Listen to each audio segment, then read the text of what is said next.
Friends, आज हम करने जा रहे हैं some basic concepts of chemistry का एक टॉपिक जिसका नाम है एक्यूरेसी एंड प्रिसीजन। ठीक है, ये +1 केमिस्ट्री का ही टॉपिक है। +1 केमिस्ट्री का है एक्यूरेसी एंड प्रिसीजन। तो ये some basic concepts of chemistry chapter जो कि +1 केमिस्ट्री का फर्स्ट चैप्टर है उसी में से है। ठीक है, तो लेट्स सी कि क्या होती है accuracy and what is precision. तो सबसे पहले हम इनकी डेफिनेशन की तरफ चलते हैं। तो एक्यूरेसी का क्या मतलब है? एक्यूरेसी का मतलब है कि हमारे वैल्यू, कोई भी वैल्यू है जो वो हमारे रिज़ल्ट के कितने क्लोज़ है, वो हमारे रिज़ल्ट के कितने क्लोज़ है। फॉर एग्ज़ाम्पल, मान लो कि हमारे पास कोई वैल्यू है, मान लो कि 20.40 वैल्यू है हमारे पास, 20.40 वैल्यू है। 20.40 के वैल्यू के कोई वैल्यू कितनी क्लोज़ है।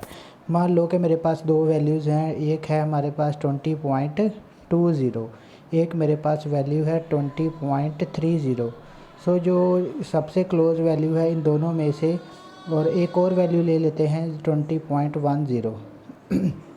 सो let's see which one is the closest value to our value. This is called the true value. True value हमारे पास कौन सी होती है? जो हम एक्सपेक्ट कर रहे हैं कि हमारा रिज़ल्ट इतना आना चाहिए। ठीक है, हमारा रिज़ल्ट इतना आना चाहिए, तो ये हमारे पास ट्रू वैल्यू है।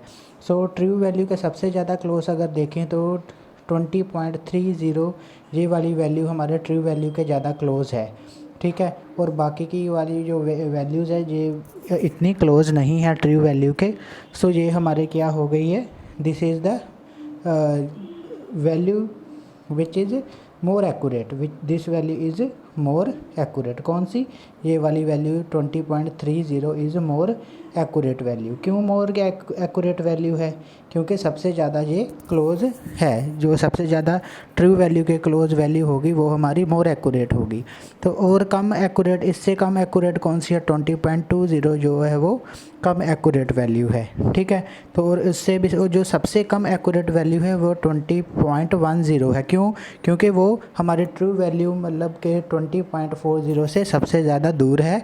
सो जितना ज़्यादा डिफरेंस होगा, so more the difference between the true value and our experimental values. ये हमारी एक्सपेरिमेंटल वैल्यू है, ये हमने एक्सपेरिमेंट करके ही जो है ऑब्टेंड की है। तो हमारे पास ट्रू वैल्यू 20.40 मान लो कि होनी चाहिए थी, लेकिन बाकी एक्सपेरिमेंट्स में देखो हमने तीन बार उसे किया सेम एक्सपेरिमेंट को, तो हमारे पास ये तीन अलग जो है वैल्यूज़ आ गई हैं। लेकिन सबसे ज़्यादा जो क्लोज़ है वो हमारी वैल्यू 20.30 है। So this value is most accurate. सबसे ज़्यादा जो है यही एक्यूरेट वैल्यू है हमारे पास। ठीक है, तो इसको हम कैसे कर सकते हैं? तो कोई एक्यूरेट वैल्यू के लिए हमारे पास क्या है? हमारे पास एक फॉर्मूला है। वो कौन सा है कि एक्यूरेट वैल्यू कौन सी होगी हमारे पास? मीन वैल्यू, जो मैंने अभी आपको बताई वो क्या थी हमारे पास? Mean value. मीन वैल्यू जो हो सकती है जहाँ कोई एक्सपेरिमेंटल वैल्यू हो सकती है। ठीक है, तो कोई भी मेजरमेंट की वैल्यूज़ हो सकती हैं, उनका मीन निकाल लो, फिर उसके बाद देखो कि वो ट्रू वैल्यू के क्लोज कितनी है।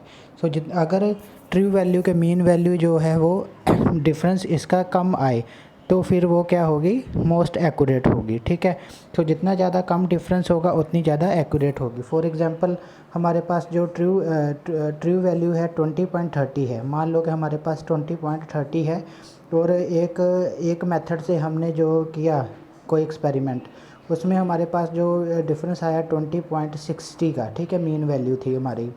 तो लेकिन दूसरे एक्सपेरिमेंट में 20.46 का है। तो देखो सबसे ज़्यादा डिफरेंस किस में है हमारा? So there is a big difference between method ए।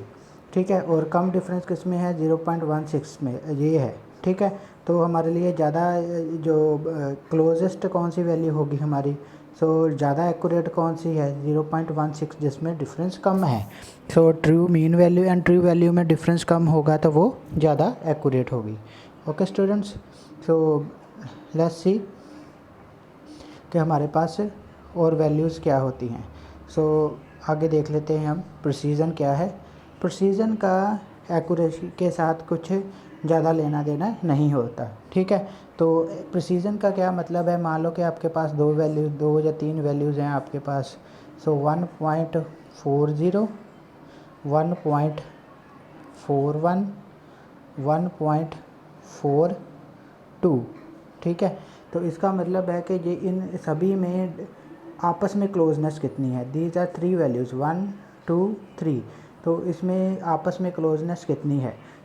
जितनी ज़्यादा क्लोज वैल्यूज़ होंगी उतनी ज़्यादा वो प्रिसाइज़ होंगी, जितनी ज़्यादा एक दूसरे के क्लोज होंगी उतनी ज़्यादा प्रिसाइज़ होंगी। एक वैल्यू है आपके पास 1.82, ठीक है। तो ये these 3 values are precise value. क्यों? क्योंकि सभी में अगर डिफरेंस देखें तो 0.01 का डिफरेंस आ रहा है इन सभी में। तो इसका मतलब है कि ये सारी की सारी वैल्यू क्लोज है। लेकिन अगर ये वैल्यू को इस वैल्यू के साथ मैच करके देखें तो कितना बहुत ज़्यादा डिफरेंस आएगा।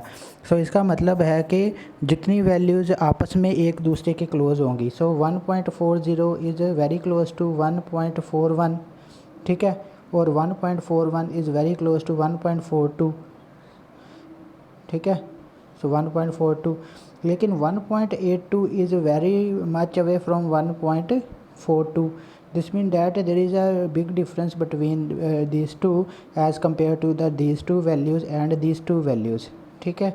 तो इसका मतलब है कि जो वैल्यूज़ आपस में क्लोज होंगी तो उन वैल्यू को हम प्रिसाइज वैल्यू बोलेंगे। व्हाट वी से प्रिसाइज वैल्यू। प्रिसाइज वैल्यू मतलब आपस में कितनी क्लोज है। तो ये ज़रूरी नहीं है कि जो प्रिसाइज वैल्यू वो भी आपस में क्लोज उनका वो मीन वैल्यू जो हमारी ट्रू वैल्यू है उसके साथ ज़रूरी नहीं है कुछ लेना देना हो उसका। What you can say that, मान लो कि हमारी जो ट्रू वैल्यू है, ट्रू वैल्यू मैंने पहले बताया कि हमारे पास वो वैल्यू होती हैं जो हमारी एक्सपेक्टेड रिज़ल्ट है। मान लो कि हमारा एक्सपेक्टेड रिज़ल्ट 1.48 है, ठीक है। तो 1.48 है तो हम देख लेते हैं कि 1.42 एक एक्सपेरिमेंट किया और दूसरे एक्सपेरिमेंट में देखा 1.43 आ गई वैल्यू, एक में आ गई 1.44, ठीक है। तो अगर देखें तो इन सभी में डिफरेंस कितना आ रहा है, आपस में सेम डिफरेंस आ रहा है। इसका मतलब है कि these values are precise values, they are close to each other, but these values are not very accurate। क्यों? क्योंकि हमारा रिज़ल्ट जो है वो कितना आना चाहिए था 1.48 है, लेकिन ये आपस में तो क्लोज हैं तीनों वैल्यूज़, लेकिन ये एक्यूरेट रिज़ल्ट जो ट्रू वैल्यूज़ है उससे दूर हैं। तो सबसे ज़्यादा क्लोजनेस मान लो कि एक और मैंने रीडिंग ली 1.47 आ गई। This value is very close to this value. This means that this value is accurate, but these values are precise values. These values are precise value because they are close to each other but not close to the true value. Okay, 1.47 is away from the 1.44. This means that this value is may not precise, but this value is accurate. Okay students, so I want to represent with another example. So let's see another example about the precision. So मान लो कि आपके पास एक ये graph है। तो आपके पास मान लो कि रिज़ल्ट एक स्टूडेंट ने एक्सपेरिमेंट किया, ये दूसरे स्टूडेंट ने एक्सपेरिमेंट किया, ये तीसरे स्टूडेंट ने एक्सपेरिमेंट किया और ये चौथे स्टूडेंट ने एक्सपेरिमेंट किया। तो यहाँ मेरी एक ट्रू वैल्यू है, यहाँ मेरी एक ट्रू वैल्यू है। तो ट्रू वैल्यू के देखना है कि क्लोजनेस कितनी वैल्यू है। देखो जो ब्लैक डॉट दिखाई दे रहे हैं, you can see the black dots. जो ब्लैक डॉट दिखाई दे रहे हैं ये क्या है, उसकी वैल्यूज़ है। स्टूडेंट ए ने जो 4 वैल्यूज़ ली हैं, ये चारों की चारों देखो ट्रू वैल्यू के बिल्कुल क्लोज़ है, चारों की चारों ट्रू वैल्यू के क्लोज़ है, ठीक है। तो यहाँ ये लाइन रिप्रेजेंट कर रही है हमारी ट्रू वैल्यूज़ को। तो अगर ट्रू वैल्यूज़ के देखो डॉट कितने क्लोज़ हैं उसके, तो अगर ज़्यादा क्लोजनेस होंगे इस लाइन के, इसका मतलब है कि वो ज़्यादा एक्यूरेट होगी। लेकिन ये सारे के सारे स्टूडेंट ए का रिज़ल्ट देखो, सारे के सारे डॉट बिल्कुल आपस में बहुत ही क्लोज़ हैं, बहुत ही क्लोज़ है। हमें पता भी नहीं चल पा रहा कि ये 1 डॉट है, 2 डॉट है, 3 डॉट है, 4 डॉट है। लेकिन उसने 4 वैल्यूज़ ली हैं, स्टूडेंट ने 4 वैल्यूज़ ली हैं। जो चारे को 4 वैल्यूज़ हैं वो हमारी ट्रू वैल्यू के बिल्कुल क्लोज़ हैं, ठीक है। तो चारों के चारों जो वैल्यूज़ है बिल्कुल हमारे ट्रू वैल्यू के क्लोज हैं, इसीलिए ये स्टूडेंट ए की जो वैल्यू है वो प्रिसाइज भी है और एक्यूरेट भी है, प्रिसाइज भी है और एक्यूरेट भी है। लेकिन स्टूडेंट बी की तरफ चलें। अब स्टूडेंट बी ने वही एक्सपेरिमेंट किया और 4 रीडिंग ली उसने, ठीक है, 1 2 3 4, जो कि कोई भी जो हमारी ट्रू वैल्यू के पास नहीं आ रही, कोई भी जो है इस लाइन को टच नहीं कर रही वैल्यू। इसका मतलब है उसने एक्सपेरिमेंट किया लेकिन उसकी आपस में कोई भी मैच जो वैल्यू नहीं कर रही है, सारी की सारी वैल्यूज़ जो हैं उसकी बिल्कुल डिफरेंट आ रही है, और कोई भी जो है वो कोई भी वैल्यू जो है वो इसके अपने ट्रू वैल्यू के पास नहीं है। ओके, सो उसकी लो प्रिसीजन है, लो एक्यूरेसी है, ठीक है। सो स्टूडेंट सी ने एक एक्सपेरिमेंट, ये वही एक्सपेरिमेंट सेम किया, तो उसका रिज़ल्ट तो यहाँ आना चाहिए था, ठीक है। लेकिन उसकी क्या हुआ, उसने चारों के चारों रिज़ल्ट जो निकाले उसकी आलमोस्ट सेम वैल्यूज़ आ गई। मान लो कि उसकी वैल्यू 20.30 आ गई, ये दूसरी वैल्यू जो आ गई उसकी 20.31 आ गई, तो उसका सभी का जब उसने मीन निकाला तो उसकी मीन की वैल्यू 20.30 आ गई। तो जो हमारे के मेन जो हमारी ट्रू वैल्यू 20.50 से काफ़ी दूर है। तो इसका मतलब है कि ये क्या है, उसने प्रिसाइज है, प्रिसीजन बहुत अच्छी है उसकी, लेकिन एक्यूरेट नहीं है। क्यों नहीं एक्यूरेट? क्योंकि ट्रू वैल्यू से बहुत दूर है। ये देखो, ये हमारे ट्रू वैल्यू है, इससे डिस्टेंस ज़्यादा बढ़ेगा। सो इसका मतलब है कि जो उसने वैल्यूज़ निकाली हैं वो हमारे ट्रू वैल्यू से ज़्यादा दूर है और डिफरेंस ज़्यादा है उसका ट्रू वैल्यू और मीन वैल्यू का। ओके, सो जितना ज़्यादा डिफरेंस होगा true value and mean value में, इसका मतलब है एक्यूरेसी उतनी ही कम होगी। लेकिन उसकी जो वैल्यूज़ उसने निकाली हैं वो प्रिसाइज अच्छी है, क्योंकि आपस में वो सभी के सभी एक दूसरे के बहुत ही क्लोज़ हैं।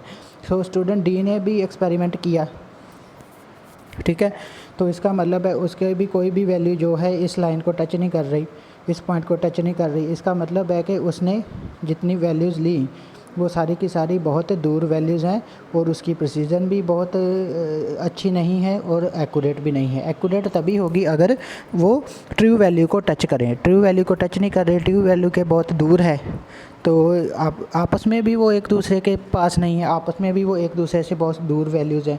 इन सभी में डिफरेंस है, ये देखो, यहाँ भी देखो, यहाँ भी डिफरेंस है। इसका मतलब है कि डिफरेंस ज़्यादा होने के कारण आपस में वैल्यूज़ का डिफरेंस ज़्यादा है, तो इसका मतलब है कि वो प्रिसाइज भी नहीं है। तो ना तो उसके ट्रू वैल्यू के पास आ रही हैं, ना ही वो आपस में एक दूसरे के क्लोज़ हैं। इसका मतलब है उसकी प्रिसीजन भी बहुत पुअर है और एक्यूरेसी भी बहुत ही पुअर है, ठीक है स्टूडेंट्स। तो हम नेक्स्ट देख लेते हैं इसके कुछ मेन पॉइंट्स क्या है। इसका मेन पॉइंट्स हमारे क्या हैं कि सबसे पहले देखें कि कोई भी वैल्यू है जो हमारे पास होगी, 2 वैल्यूज़ और मोर वैल्यूज़ कैन बी प्रिसाइज, क्योंकि वो आपस में तो क्लोज़ हो सकती हैं, देयर इज़ नो प्रॉब्लम। आपस में क्लोज़ वैल्यूज़ होंगी तो वो प्रिसाइज कहलाई जा सकती हैं, ठीक है। ये ज़रूरी नहीं है हमारे पास कि it is not a compulsory कि प्रिसाइज वैल्यू जो है वो एक्यूरेट होगी ही होगी। क्यों? क्योंकि ट्रू वैल्यू से वो दूर भी हो सकती हैं, जैसे कि स्टूडेंट बी ने किया था। जैसे कि आपने देखा स्टूडेंट बी ने क्या किया था। उसके बाद मैं दिखाता हूँ आपको बैक जाकर कि स्टूडेंट बी ने क्या किया था। तो स्टूडेंट बी और स्टूडेंट सी भी देखो, ठीक है। बी की जो है वो भी प्रिसाइज नहीं है, एक्यूरेट नहीं है, लेकिन सी की देखो आपस में वैल्यू थी, सी वाले की आपस में वैल्यू जो है वो क्लोज थी, लेकिन मीन वैल्यू से बहुत दूर है, इसलिए उसकी प्रिसीजन तो अच्छी है लेकिन एक्यूरेट तो नहीं है उसकी value. Okay student, so next देख लें हम। सो नेक्स्ट वैल्यू क्या है हमारे पास, प्रिसाइज वैल्यूज़ में be away from true values. Precise value जैसे कि हमने चारों स्टूडेंट का देखा कि उन्होंने सेम एक्सपेरिमेंट किया था, लेकिन प्रिसाइज वैल्यूज़ वो आपस में बहुत एक दूसरे से दूर थी, ठीक है, तो वो ट्रू वैल्यू से भी दूर थी।